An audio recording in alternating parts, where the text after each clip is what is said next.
Hello guys, welcome back on Skin. It's me, GM Samurai, and today we're reviewing the game between Levon Aronian and Giri Anish, which was played in Tata Steel Masters in 2017. So the Tata Steel Masters is held in Weekend Z, as you know. So alright, let's start. Aronian started with d4, knight f6, c4, e6, going for something like Nimzo Indian, but here Giri Anish played d5. And as you see, we somehow transposed to the Catalan castles, c6, and now Aronian makes a novelty knight to a3, which with this move he actually protects this pawn. Actually, he can maneuver his knight on c2, and also he's battling against the idea of b6 for black. So knight to d7 from Giri Anish, rook c1, knight to e4, bishop to e3, and now bishop takes to a3, bishop takes to a3, b takes a3. So apparently now white has double pawns, but the file right here is now open for the rooks, so apparently they have some game for the double pawns. Alright, knight to d6, c5, and now knight to c4. The knight on c4 is a very strong knight, yeah?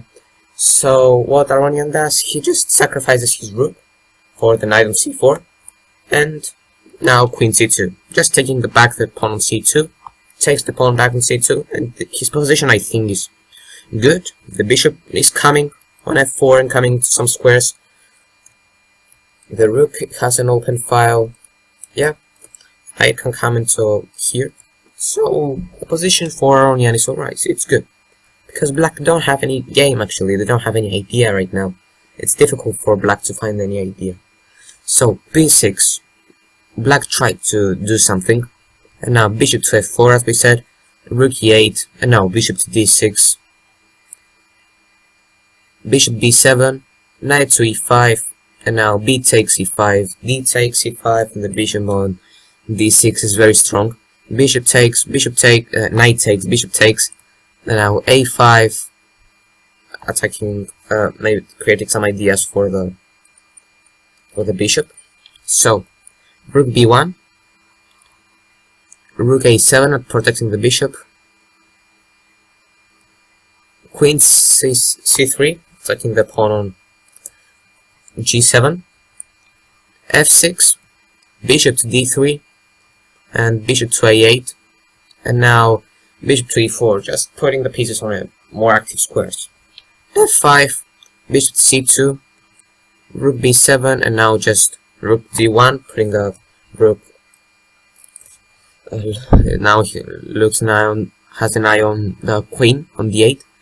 Rook d7, and now e4, creating gameplay.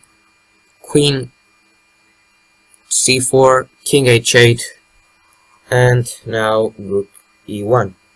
So queen f7, and now queen to d3, putting pressure on this pawn. f4, and now just takes on f4. You see how strong is this bishop? He just don't leave black to gain some counterplay.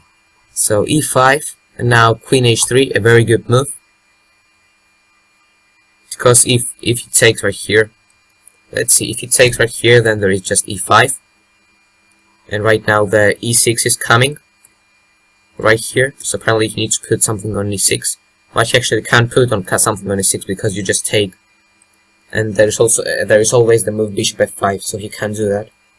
And if he takes with the queen, he actually can't. Sorry, he can't take with the queen because the piece is hanging on d7. So apparently. Sorry. So queen h3 is a very good move, and now rook takes d6, and Giri just sacrificed the rook for some counterplay, and queen g6 right now check, queen g3, and takes on d6, and now rook d1, queen c5, and now rook d7 coming to the 7th rank, and now black has some problems with this pawn, and it's difficult to protect this pawn also, because if you actually try to protect it with the rook right here to protect the pawn, then there is always the move bishop b3 and attacks the rooks. Apparently that's difficult for black to defend it. So if they actually just put the queen back, it's very passive for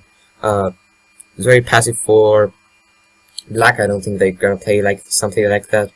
So Giri Anish goes for the only idea that he has to get the draw. But rook g8, bishop b3 as we said, and now he goes for some checks right here, but he doesn't manage to do something.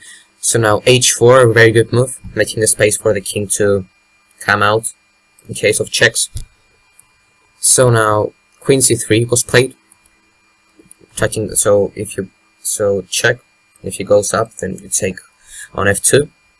So bishop takes g8. You can't play bishop takes g8 because now if queen e1, as was played in the game, just king h2, queen takes f2, king h3, and now the only check that you have is queen f1, and now white plays king g4, and here Giri Anish resigned. Why? Because he don't have any checks. Yeah, he has one check. We'll analyze that. So white just wants mate on g7. Yeah. So the only check that white has actually, yeah, is to go or queen g2 or go queen g1. Yeah. But all the two moves are well, one move if queen g2, then you just play king h5, and there's not any checks anymore. And the same thing is for queen g1.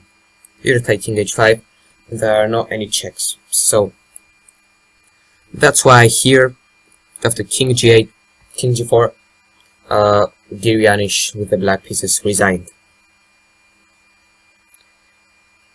So, okay guys, hope you enjoyed the video.